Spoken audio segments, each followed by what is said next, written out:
ಎಲ್ಲ ಒಂದು SLC ಮತ್ತು ಸೆಕೆಂಡ್ PUC ವಿದ್ಯಾರ್ಥಿಗಳಿಗೆ ಟ್ರೂಸಿ KPSL ಚಾನಲ್ಗೆ ಸ್ವಾಗತ. ನಾನು ಚೇತನ್ CK. ಫೈನಲ್ ಆಗಿ SLC ಮತ್ತು PUC ಬೋರ್ಡ್ ಕಡೆಯಿಂದ ಎರಡು ದೊಡ್ಡ ಬದಲಾವಣೆ ಮಾಡಿದ್ದಾರೆ. ಹೌದು, 2025 ಮತ್ತು 26ನೇ ಸಾಲಿನಲ್ಲಿ ಅಂದರೆ 2026ನೇ ಸಾಲಿನ ವಾರ್ಷಿಕ ಪರೀಕ್ಷೆ ಯಾರು ಬರೀತಾ ಇದ್ದಾರಾ SLC ಮತ್ತು ಸೆಕೆಂಡ್ PUC ವಿದ್ಯಾರ್ಥಿಗಳಿಗೆ ಎರಡು ದೊಡ್ಡ ಬದಲಾವಣೆ ಮಾಡಿದ್ದಾರೆ. ಅವೇನು ಬದಲಾವಣೆ ಕಂಪ್ಲೀಟಾಗಿ ಮಾಹಿತಿ ಕೊಡ್ತೀನಿ, ವಿಡಿಯೋನ ಕೊನೆವರೆಗೆ ನೋಡಿ. ಸೊ ಯಾರೆಲ್ಲ ಸೆಕೆಂಡ್ PUC ಮತ್ತು SLC ಅನ್ಯುವಲ್ ಎಕ್ಸಾಮ್ ಬರೀತಾ ಇದ್ದಾರಾ ಕೊನೆಯವರು ನೋಡಲೇಬೇಕು. ಸೊ ವೆರಿ ಇಂಪಾರ್ಟೆಂಟ್ ಅಪ್ಡೇಟು, ಪ್ರತಿಯೊಬ್ಬ SLC ಮತ್ತು ಸೆಕೆಂಡ್ PUC ವಿದ್ಯಾರ್ಥಿ ಗೊತ್ತಿರಲೇಬೇಕಾದ ವಿಷಯ. ಸೊ ತಪ್ಪದೆ ಕೊನೆಯವರು ನೋಡಿ, ಯಾವ ಒಂದು ನೋಡ್ತಾರೆ ಗೊತ್ತಿಲ್ಲ, ಈ ಒಂದು ವಿಡಿಯೋನ ಕೊನೆಯವರು ನೋಡಿ, ಅಷ್ಟೊಂದು ಇಂಪಾರ್ಟೆಂಟ್ ಅಪ್ಡೇಟ್ಗಳು ಅರ್ಥ ಆಯ್ತಾ. ಕೊನೆಯವರು ತಪ್ಪದೆ ನೋಡಿ. ಬನ್ನಿ ಇವತ್ತಿನ ಈ ಒಂದು ವಿಡಿಯೋನ ಶುರು ಮಾಡೋಣ. ಅದಕ್ಕೆ ಮುಂಚೆ ಎಲ್ಲ ಫಸ್ಟ್ ಟೈಮ್ ನಮ್ಮ ಚಾನಲ್ ನೋಡ್ತಿದ್ದೀರಾ ಅಥವಾ ಚಾನಲ್ ಹುಡುಕಾರೋ ಸಬ್ಸ್ಕ್ರೈಬ್ ಮಾಡ್ಕೊಂಡಿಲ್ಲ, ಮಿಸ್ ಮಾಡ್ತಿಲ್ಲ, ಸಬ್ಸ್ಕ್ರೈಬ್ ಮಾಡ್ಕೊಳ್ಳಿ. ಯಾಕಂದ್ರೆ ಇದೇ ರೀತಿ ಮುಂಬರುವ ಮನೆಗೆ ಎಲ್ಲ ವಿಷಯಗಳ ಅನ್ಯುವಲ್ ಎಕ್ಸಾಮ್ಗೆ, ವಾರ್ಷಿಕ ಪರೀಕ್ಷೆಗೆ ಎಲ್ಲ ವಿಷಯಗಳ ಪಾಸಿಂಗ್ ಪ್ಯಾಕೇಜು, ಸ್ಕೋರಿಂಗ್ ಪ್ಯಾಕೇಜು ಮತ್ತು ಫಿಕ್ಸ್ ಪ್ರಶ್ನೆಗಳು, ಕ್ವಶನ್ ಪೇಪರ್ಗಳು, ಎಲ್ಲ ವಿಡಿಯೋಗಳು ಜೊತೆಗೆ ಬೋರ್ಡರ್ ಬಿಟ್ಟಿರುವಂಥ ಮಾಡಲ್ ಕ್ವಶನ್ ಕೀ ಆನ್ಸರ್ ಆಗಿರ್ಬೋದು ಎಲ್ಲ ವಿಡಿಯೋಗಳು ಇದು ಒಂದು ಚಾನಲ್ ಆಗ್ತೀವಿ. ಅವೆಲ್ಲ ಬೇಕು ಅಂತ ಅಂದರೆ ತಪ್ಪದೆ ಚಾನಲ್ ಸಬ್ಸ್ಕ್ರೈಬ್ ಮಾಡ್ಕೊಳ್ಳಿ, ಕಡ್ಡಾಯ ಮಾಡ್ಕೊಳ್ಳಿ. ನಿಮಗೆ ಹೆಲ್ಪ್ ಆಗ್ತದೆ ಮುಂದೆ ಬರೋ ವಿಡಿಯೋಗಳು ಮಾಡ್ಕೊಡ್ರಾ. ಜೊತೆಗೆ ವಿಡಿಯೋನ ಲೈಕ್ ಬಿಟ್ಟು ಫ್ರೆಂಡ್ಸ್ ಶೇರ್ ಮಾಡಿ, ಖಂಡಿತ ಫ್ರೆಂಡ್ಸ್ ಶೇರ್ ಮಾಡಿ, ಅವ್ರಿಗೂ ಗೊತ್ತಾಗಲಿ ಏನು ಅಪ್ಡೇಟ್ ಏನಂತ ಖಂಡಿತ ಶೇರ್ ಮಾಡಿ. ಓಕೆ, ಬನ್ನಿ ಇವತ್ತಿನ ಈ ವಿಡಿಯೋನ ಶುರು ಮಾಡೋಣ. ಮೊದಲಾಗಿ ನಿಮಗೆ ಎರಡು ಅಪ್ಡೇಟ್ ಬಂದಿವೆ. ಒಂದು ಅಪ್ಡೇಟ್ ಬಂದ್ಬಿಟ್ಟು ನಿಮ್ಮ ಎಕ್ಸಾಮ್ ಬಗ್ಗೆ. ಸೊ ಎರಡು ಕೂಡ ನಿಮ್ಮ ಎಕ್ಸಾಮ್ ಬಗ್ಗೆನೇ. ಒಂದು ಬಂದ್ಬಿಟ್ಟು ಮೇನ್ ಅಪ್ಡೇಟು ನೋಡ್ತಾ ಹೋಗೋಣ. ಒಂದೇದು, ಇನ್ನು ವರ್ಷಕ್ಕೆ 2 SLC PU ಪರೀಕ್ಷೆ ಪಾಸಿಂಗ್ ಅಂಕ ಕಡಿಮೆ ಮಾಡಿದ ಇಲಾಖೆ. ಇವೆರಡು ಅಪ್ಡೇಟ್ಗಳು ನೋಡ್ತಾ ಹೋಗಿ ಡೀಟೇಲ್ ಆಗಿ. ವರ್ಷಕ್ಕೆ 3 ಪರೀಕ್ಷಾ ಸೂತ್ರ ಕೈಬಿಟ್ಟ ಸರ್ಕಾರ. ವರ್ಷಕ್ಕೆ 3 ಪರೀಕ್ಷೆ ಸೂತ್ರ ಕೈಬಿಟ್ಟ ಸರ್ಕಾರ. ಮುಂದೆ ಹೇಳ್ತೀನಿ, ಮೊದಲು ಓದೋಣ ಏನು ಕೊಟ್ಟಿದ್ದಾರೆ ಅಂತ. ಬೆಂಗಳೂರು, ಪ್ರಸಕ್ತ ಶೈಕ್ಷಣಿಕ ವರ್ಷ ಕಳೆಯುತ್ತಿದ್ದು SLC PUC ವಾರ್ಷಿಕ ಪರೀಕ್ಷೆಗಳು ಹತ್ತಿರ ಬರುತ್ತವೆ. ಇದೇ ಸಂದರ್ಭದಲ್ಲಿ ವಿದ್ಯಾರ್ಥಿಗಳ ಹಿತದೃಷ್ಟಿಯಿಂದ ಈ ಹಿಂದೆ ಜಾರಿ ಮಾಡಲಾಗಿದ್ದ SLC ಮತ್ತು PUC 3 ಪೂರಕ ಪರೀಕ್ಷೆ ಪರಿಕಲ್ಪನೆಯನ್ನು ರಾಜ್ಯ ಶಿಕ್ಷಣ ಇಲಾಖೆ ಹಿಂತೆಗೆದುಕೊಂಡಿದೆ. ನೋಡಿ, ಹಿಂತೆಗೆದುಕೊಂಡಿದೆ. ರಾಜ್ಯದಲ್ಲಿ SLC ಮತ್ತು ದ್ವಿತೀಯ PUC ಪರೀಕ್ಷೆಯಲ್ಲಿ ಪೂರಕ ಪರೀಕ್ಷೆ ಎಂಬ ಪರಿಕಲ್ಪನೆ ತೆಗೆದುಹಾಕಿದ ಶಿಕ್ಷಣ ಇಲಾಖೆ ವರ್ಷಕ್ಕೆ 1 ವಾರ್ಷಿಕ ಪರೀಕ್ಷೆ ಬದಲಾಗಿ ವರ್ಷಕ್ಕೆ 3 ವಾರ್ಷಿಕ ಪರೀಕ್ಷೆಗಳನ್ನು ನಡೆಸಲು ತೀರ್ಮಾನಿಸಿತು. ಇದೀಗ ವರ್ಷಕ್ಕೆ 3 ಎಂಬ ಪರೀಕ್ಷಾ ಸೂತ್ರವನ್ನು ರಾಜ್ಯ ಸರ್ಕಾರ ಕೈಬಿಟ್ಟಿದೆ. ಇದರ ಬಗ್ಗೆ ಹೇಳ್ತೀನಿ ನೋಡಿ. ಈಗ ನಿಮಗೆ ಗೊತ್ತಿರುವ ಹಾಗೆ ಹಿಂದಿನ ವರ್ಷದಿಂದ ನಿಮಗೆ ವಾರ್ಷಿಕ ಪರೀಕ್ಷೆ 3 ವಾರ್ಷಿಕ ಪರೀಕ್ಷೆ ಇರ್ತಿದ್ವು. 3 ಅನ್ಯುವಲ್ ಎಕ್ಸಾಮ್ ಇರ್ತಿದ್ರು. ಎಕ್ಸಾಮ್ 1, ಎಕ್ಸಾಮ್ 2, ಎಕ್ಸಾಮ್ 3 ಅಂತ 3 ಎಕ್ಸಾಮ್ ಇರ್ತಿದ್ವು. ಈ ವರ್ಷ ಏನು ಮಾಡಿದ್ದಾರೆ, ಅದರಲ್ಲಿ ಒಂದು ಎಕ್ಸಾಮ್ನ ತೆಗೆದುಹಾಕಿದ್ದಾರೆ. ಅರ್ಥ ಆಯ್ತಾ. ವಾರ್ಷಿಕ ಪರೀಕ್ಷೆ 3ನ್ನು ತೆಗೆದುಹಾಕಿದ್ದಾರೆ, ಎಕ್ಸಾಮ್ 3ನ ತೆಗೆದುಹಾಕಿದ್ದಾರೆ. ಇನ್ನು ಮುಂದೆ ನಿಮಗೆ ಎಕ್ಸಾಮ್ 2 ಇರ್ತವೆ. ಎಕ್ಸಾಮ್ 1, ಎಕ್ಸಾಮ್ 2, ಒಂದು ಮೇನ್ ಎಕ್ಸಾಮು, ಇನ್ನೊಂದು ಸಪ್ಲಿಮೆಂಟ್ ಎಕ್ಸಾಮು, 2 ಎಕ್ಸಾಮ್ ಇರ್ತವೆ. ಇವತ್ತಿನ ಅಪ್ಡೇಟ್ ಬಂದ್ರೆ ಈಗ ಕೊಟ್ಟಿರೋ ಅಪ್ಡೇಟ್ ಪ್ರಕಾರ ಅವರು ಒಂದು ಎಕ್ಸಾಮ್ ತೆಗೆದುಹಾಕಿದ್ದಾರೆ. ಇನ್ನು ಮುಂದೆ ನಿಮ್ಮ ಅನ್ಯುವಲ್ ಎಕ್ಸಾಮ್ನಲ್ಲಿ ಯಾವುದೇ ರೀತಿ 3 ಎಕ್ಸಾಮ್ ಇರೋದಿಲ್ಲ. ಇರೋದು 2 ಎಕ್ಸಾಮು, ಒಂದು ಅನ್ಯುವಲ್ ಎಕ್ಸಾಮು, ಇನ್ನೊಂದು ಸಪ್ಲಿಮೆಂಟರಿ ಎಕ್ಸಾಮು. ಟೋಟಲಾಗಿ ಎಕ್ಸಾಮ್ 1 ಮತ್ತು ಎಕ್ಸಾಮ್ 2 2 ಇರ್ತವೆ. ಸೊ ಇನ್ನು ಮುಂದೆ 3 ಪರೀಕ್ಷೆ ಇರೋದಿಲ್ಲ. ಇದೊಂದು ಅಪ್ಡೇಟು. ನಂತರ ಹೋಗೋಣ. ಇನ್ನು ವರ್ಷಕ್ಕೆ 2 ಪರೀಕ್ಷೆಗಳು ಮಾತ್ರ ಇರಲಿವೆ. 2 ಪರೀಕ್ಷೆ ಮಾತ್ರ ಇರ್ತವೆ ಇನ್ಮೇಲೆ. ಒಂದು ಎಕ್ಸಾಮ್ ಬರ್ತಾರೆ ಅನ್ಯುವಲ್ ಎಕ್ಸಾಮು, ಅದೊಂದು, ಮತ್ತೊಂದು ಸಪ್ಲಿಮೆಂಟ್ ಎಕ್ಸಾಮು. ಎಕ್ಸಾಮ್ 1, ಎಕ್ಸಾಮ್ 2 2 ಇರ್ತವೆ. ಅರ್ಥ ಅಂತ ಅನ್ಕೋತೀನಿ. ನೆಕ್ಸ್ಟು, SLC ಮತ್ತು PUC ಪರೀಕ್ಷೆಗಳ ಉತ್ತೀರ್ಣ ಅಂಕಗಳನ್ನು 35% ಶೇಕಡ 33ಕ್ಕೆ ಇಳಿಕೆ ಮಾಡಲಾಗಿದೆ. ಇದೊಂದು ಸೆಕೆಂಡ್ ಅಪ್ಡೇಟ್. ಅದು ನಿಮಗೆಲ್ಲ ಗೊತ್ತಿರುವ ಹಾಗೆ ನಿಮ್ಮೊಂದು ಪಾಸಿಂಗ್ ಮಾರ್ಕ್ಸ್ನ ಇಳಿಕೆ ಮಾಡಿದ್ದಾರೆ. 35 ಅಂಕಗಳನ್ನ 33ಕ್ಕೆ ಇಳಿಕೆ ಮಾಡಿದ್ದಾರೆ. ಅರ್ಥ ಆಯ್ತಾ. ಮೊದಲೆಲ್ಲ ಪಾಸಿಂಗ್ ಮಾರ್ಕ್ಸು 35 ಇತ್ತು, ಆದಾಗ 33% ಇಳಿಕೆ ಮಾಡಿದ್ದಾರೆ. ಅರ್ಥ ಆಯ್ತಾ. ಪಾಸಿಂಗ್ ಅಂಕ ಕಡಿಮೆ ಮಾಡಿರುವ ಕಾರಣ ಪರೀಕ್ಷೆ 3ನ್ನು ರದ್ದು ಮಾಡಲಾಗಿದೆ. ನಿಮಗೆಲ್ಲ ಡೌಟ್ ಇತ್ತು ಪಾಸಿಂಗ್ ಮಾರ್ಕ್ಸ್ ಯಾಕೆ ಕಡಿಮೆ ಮಾಡಿದ್ದಾರೆ ಅಂತ. ಇದು ಉದ್ದೇಶ ನೋಡಿ, ಯಾಕೆ ಕಡಿಮೆ ಮಾಡಿದರೆ, ಇನ್ಮೇಲೆ ಎಕ್ಸಾಮ್ 3 ಇರೋದಿಲ್ಲ, ಪರೀಕ್ಷೆ 3 ಇರೋದಿಲ್ಲ. ಆದ್ದರಿಂದ ಪಾಸಿಂಗ್ ಮಾರ್ಕ್ಸ್ನ ಇಳಿಕೆ ಮಾಡಿದ್ದಾರೆ. ಅರ್ಥ ಆಯ್ತಾ. ಕಡಿಮೆ ಮಾರ್ಕೋರನ್ನ ಪರೀಕ್ಷೆ 3ನ್ನು ರದ್ದು ಮಾಡಲಾಗಿದೆ ಎಂದು ಶಿಕ್ಷಣ ಇಲಾಖೆ ಅಧಿಕಾರಿಗಳು ತಿಳಿಸಿದ್ದಾರೆ. ಅರ್ಥ ಆಯ್ತಾ ಅನ್ಕೋತೀನಿ. ಅರ್ಥ ಆಯ್ತು ಅನ್ಕೋತೀನಿ. ಸೊ ಡೌಟ್ ಇದ್ರೆ ಕಮೆಂಟ್ ಮಾಡಿ. ನೆಕ್ಸ್ಟ್ ಉತ್ತೀರ್ಣಾಂಕ ಇಳಿಕೆ. ಇದೊಂದು ಪಾಯಿಂಟ್ ನೋಡಿ, ಇದು ಕೂಡ ಇಂಪಾರ್ಟೆಂಟು. SLC ಮತ್ತು PUC ಪರೀಕ್ಷೆಗಳ ಉತ್ತೀರ್ಣ ಅಂಕಗಳನ್ನು ಶೇಕಡ 35ರಿಂದ 33ಕ್ಕೆ ಇಳಿಕೆ ಮಾಡಿದೆ. ಹೀಗಾಗಿ 3 ಪರೀಕ್ಷೆಗಳ ಅಗತ್ಯವಿಲ್ಲ ಎಂದು ಇಲಾಖೆ ಅಭಿಪ್ರಾಯಪಟ್ಟಿದೆ. ಪ್ರತಿ ವರ್ಷ ನಿಮಗೆ 3 ಪರೀಕ್ಷೆ ಇಡ್ತಾಯಿದ್ರು. ಕಳೆದ ವರ್ಷ ನೋಡಿದ ಹಾಗೆ ಅಲ್ಲಿ 3 ಪರೀಕ್ಷೆ ಇದ್ದವು. Exam 1, exam 2, exam 3. ನೀವು ಎಕ್ಸಾಮ್ 1ನಲ್ಲಿ ಫೇಲ್ ಆದರೆ ಎಕ್ಸಾಮ್ 2 ಬರಿಬೋದಿತ್ತು, ಮತ್ತು ಎಕ್ಸಾಮ್ 2 ಫೇಲ್ ಆದರೆ ಎಕ್ಸಾಮ್ 3 ಬರಿಬೋದಿತ್ತು. ಆದರೆ ಈ ವರ್ಷದಿಂದ ನಿಮಗೆ ಕೇವಲ 2 ಎಕ್ಸಾಮ್ ಇರ್ತವೆ. ಎಕ್ಸಾಮ್ 1ನಲ್ಲಿ ಫೇಲ್ ಆದರೆ ಎಕ್ಸಾಮ್ 2 ಮಾತ್ರ ಅವಕಾಶ ಇರ್ತದೆ.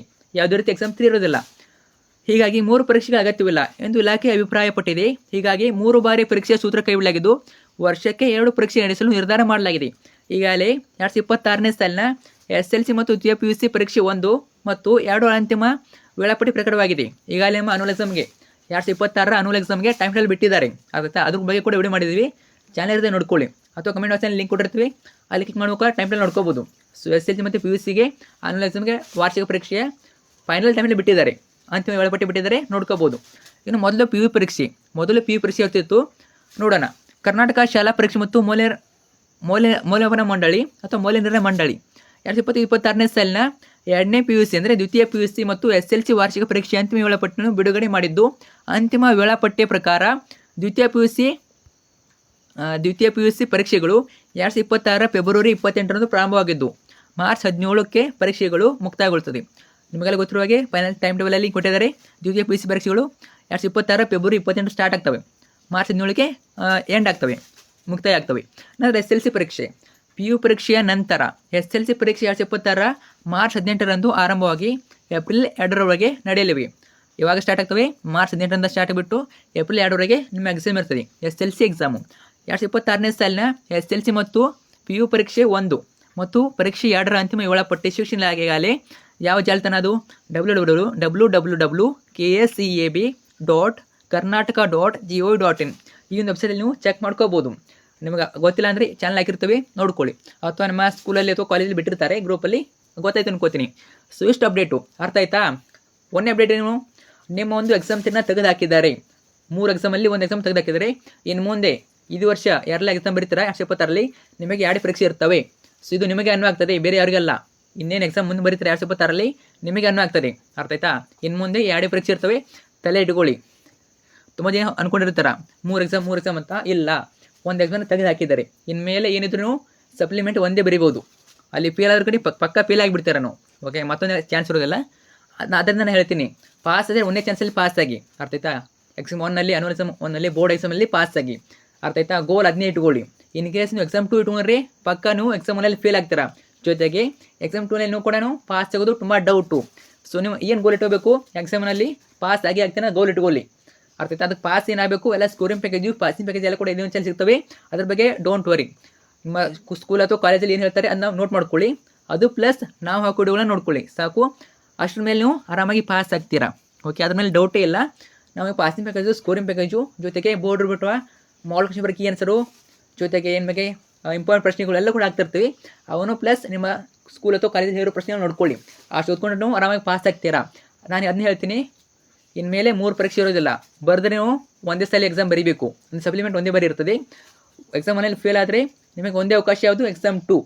ಸೊ ಅದು ಮಾಡೋಕ್ಕೆ ಹೋಗಬೇಡಿ. ಎಕ್ಸಾಮ್ 1ನಲ್ಲಿ ಪಾಸ್ ಆಗಿ ಅಂತ ನಾನು ಹೇಳ್ತೀನಿ. ಮತ್ತು ನಿಮಗೆ ಪಾಸಿಂಗ್ ಮಾರ್ಕ್ಸ್ ಇಳಿಕೆ ಮಾಡಿದ್ದಾರೆ, ಆರಾಮಾಗಿ ನೀವು ಪಾಸ್ ಆಗ್ಬೋದು. ಈಗ SLC ಅವರಿಗೆ ಏನು ಮಾಡಿದ್ದಾರೆ? ಇಂಟರ್ನಲ್ ಮಾರ್ಕ್ಸ್ ಕೂಡಿಸಿದ್ದಾರೆ. ಇಂಟರ್ನಲ್ ಮಾರ್ಕ್ಸ್ಗೆ ಪಾಸಿಂಗ್ ಮಾರ್ಕ್ಸನ್ನು ಕೂಡಿಸಿದ್ದಾರೆ, ಅರ್ಥ ಆಯ್ತಾ? ಸೊ ಫಾರ್ ಎಕ್ಸಾಂಪಲು ನಿಮ್ಮ ಸ್ಕೂಲಲ್ಲಿ SLC ಹೇಳ್ತಾ ಇದ್ದೀನಿ, ನಿಮ್ಮ ಸ್ಕೂಲಲ್ಲಿ 20 ಇಂಟರ್ನಲ್ ಕೊಟ್ಟರೆ ಪಾಸಿಂಗ್ ಮಾರ್ಕ್ಸ್ ಎಷ್ಟು? 20 ಇಂಟರ್ನಲ್ ಕೊಟ್ಟರೆ ಅಂತ ಇಟ್ಕೊಳ್ಳಿ. ನಿಮ್ಮ ಸ್ಕೂಲಲ್ಲಿ ಕೊಟ್ಟರು ಪಾಸಿಂಗ್ ಮಾರ್ಕ್ಸ್ ಎಷ್ಟು? 33 ಆಗಿದೆ. ಇನ್ನು 13 ಮಾರ್ಕ್ಸ್ ಮಾತ್ರ ನಾವು ಎಕ್ಸಾಮಲ್ಲಿ ಬರೀಬೇಕು. ಈ ರೀತಿ ಇರ್ತದೆ. ಬಟ್ ಆ ರೀತಿ ಮಾಡೋಕ್ಕೋಗಬೇಡಿ. ಆಲ್ಮೋಸ್ಟ್ ಪಾಸಿಂಗ್ ಮಾರ್ಕ್ಸ್ ಹತ್ರ ಬರೀರಿ, ಆಯ್ತಾ? ಒಂದು 33 ಅಂಕಗಳಿಗೆ ಬರೀರಿ. ಅಷ್ಟೊಂದು ಟಫ್ ಏನು ಇರೋದಿಲ್ಲ. ನಾವೇ ಕೊಡ್ತೀವಿ, ನಮಗೆ ಎಲ್ಲ ಕ್ವಶನ್ ಬರ್ತವೆ, ಅವೆಲ್ಲ ಕೊಡ್ತೇವೆ. ಜಸ್ಟು ನಿಮ್ಮ ಸ್ಕೂಲಲ್ಲಿ ಏನು ಹೇಳ್ತಾರೆ ನೋಟ್ ಮಾಡ್ಕೊಳ್ಳಿ, ಕಾಲೇಜಲ್ಲಿ ಏನು ಹೇಳ್ತಾರೆ ನೋಟ್ ಮಾಡ್ಕೊಳ್ಳಿ. ಜೊತೆಗೆ ನಾವು ಹಾಕುವ ಕ್ವಶನ್ ಪೇಪರ್ ಕೀ ಆನ್ಸರ್ಗಳು ಎಲ್ಲ ನೋಡ್ಕೊಳ್ಳಿ. ಪಾಸಿಂಗ್ ಪ್ಯಾಕೇಜು, ಸ್ಕೋರಿಂಗ್ ಪ್ಯಾಕೇಜು ಅಷ್ಟು ನೋಡ್ಕೊಂಡ್ರೆ ಆರಾಮಾಗಿ ಎಕ್ಸಾಮನ್ನು ಆರಾಮಾಗಿ ನೀವು ಪಾಸ್ ಮಾಡ್ಬೋದು. ಪಕ್ಕ ಪಾಸ್ ಆಗ್ತೀರಾ, ಡೋಂಟ್ ವರಿ. ಅದ್ರ ಬಗ್ಗೆ ತಲೆ ಕೆಡಿಸೋಬೇಡಿ. ಸೊ ಗೋಲ್ ಏನಿರಬೇಕು? ಎಕ್ಸಾಮಲ್ಲಿ ಪಾಸ್ ಆಗೋ ಗೋಲ್ ಇರಬೇಕು. ಎಕ್ಸಾಮ್ 2 ತಲೆ ಬಿಟ್ಟುಬೇಡಿ. ಇನ್ ಕೇಸ್ ಪಾಸ್ ಆಗಿಲ್ಲ, ಏನೋ ಆಯಿತು ಅಂದಾಗ ಮಾತ್ರ ಎಕ್ಸಾಮ್ 2 ಅದು. ಅದ್ರ ಬಗ್ಗೆ ತಲೆಯಿಂದ ತೆಗೆದಾಕಿ ಕೇವಲ ಎಕ್ಸಾಮನಿಗೆ ಪ್ರಿಪ್ರೇಷನ್ ಮಾಡ್ಕೊಳ್ಳಿ. ಸೊ ಇಷ್ಟು ಅಪ್ಡೇಟು. ಸೊ ಫ್ರೆಂಡ್ಸ್ಗಳು ಗೊತ್ತಿರೋದಿಲ್ಲ, ಅವ್ರು ಕೂಡ ಶೇರ್ ಮಾಡಿಬಿಟ್ಟು ಹೇಳಿ, ಪಾಪ ಅವ್ರುಗಳು ಗೊತ್ತಿರೋದಿಲ್ಲ. ಸೊ ಏನು ಅಪ್ಡೇಟ್ ಅಂತ ಖಂಡಿತ ಅವ್ರಿಗೆ ಶೇರ್ ಮಾಡಿ. ಅವ್ರು ಅಂದ್ಕೊಂಡಿರ್ತಾರೆ ಎಕ್ಸಾಮ್ 1, 2, 3 ಅಂತ. ಆ ರೀತಿ ಇಲ್ಲ. ಇನ್ಮೇಲೆ 2 ಎಕ್ಸಾಮು ಮತ್ತು ಪಾಸಿಂಗ್ ಮಾರ್ಕ್ಸ್ ಇಳಿಕೆ ಮಾಡಿದರೆ ಅದೊಂದು ಗುಡ್ ನ್ಯೂಸ್ ನಮಗೆ. ಪಾಸಿಂಗ್ ಮಾರ್ಕ್ಸ್ ಕಡಿಮೆ ಮಾಡಿದರೆ ಆರಾಮಾಗಿ ಪಾಸ್ ಆಗ್ಬೋದು. ಸೊ ನೆಕ್ಸ್ಟ್ ಅಪ್ಡೇಟ್ ಎಲ್ಲ ಬರ್ತಾ ಇರ್ತವೆ, ಅವ್ನು ಕೂಡ ಹಾಕ್ತಾ ಇರ್ತೀವಿ. ಜಸ್ಟ್ ಚಾನಲ್ ಸಬ್ಸ್ಕ್ರೈಬ್ ಮಾಡ್ಕೊಳ್ಳಿ. ಸಬ್ಸ್ಕ್ರೈಬ್ ಮಾಡೋದು ಅಷ್ಟೇ ಇಂಪಾರ್ಟೆಂಟು. ನೀವು ಮಾಡ್ಕೊಂಡಿಲ್ಲ ಅಂದರೆ ಎಲ್ಲ ಮಿಸ್ ಮಾಡ್ಕೋತೀರಾ. ಮತ್ತೆ ಮಾಡ್ತಿದ್ದೀನಿ, ಕಡ್ಡಾಯ ಮಾಡ್ಕೊಳ್ಳಿ. ನಿಮಗೆ ಗ್ಯಾರಂಟಿ ಹೇಳ್ತೀನಿ, ಯೂಸ್ ಆಗಿ ಆಗ್ತದೆ. ಮಾಡಿದ್ರಾ? ಹಾಗೆ ಫ್ರೆಂಡ್ಸಿಗೆ ಶೇರ್ ಮಾಡಿಬಿಟ್ಟು ಅವರು ಕೂಡ ಹೇಳಿ. ಡೌಟ್ ಇದ್ರೆ ಕಮೆಂಟ್ ಮಾಡಿ. ಸೊ ನಿಮ್ಮ ಎಕ್ಸಾಮ್ ಬಗ್ಗೆ ಯಾವುದೇ ಡೌಟ್ ಇದ್ರೆ ಕಮೆಂಟ್ ಮಾಡಿ, ರಿಪ್ಲೈ ಮಾಡ್ತೀನಿ ಅಥವಾ ನೆಕ್ಸ್ಟ್ ವಿಡಿಯೋದಲ್ಲಿ ಮಾಹಿತಿ ಕೊಡ್ತೀನಿ. Okay, thank you so much. ಎಲ್ಲರೂ ಕೂಡ ಆಲ್ ದಿ ಬೆಸ್ಟ್ ನಿಮ್ಮ ಎಲ್ಲ ಎಕ್ಸಾಮ್ಗೆ.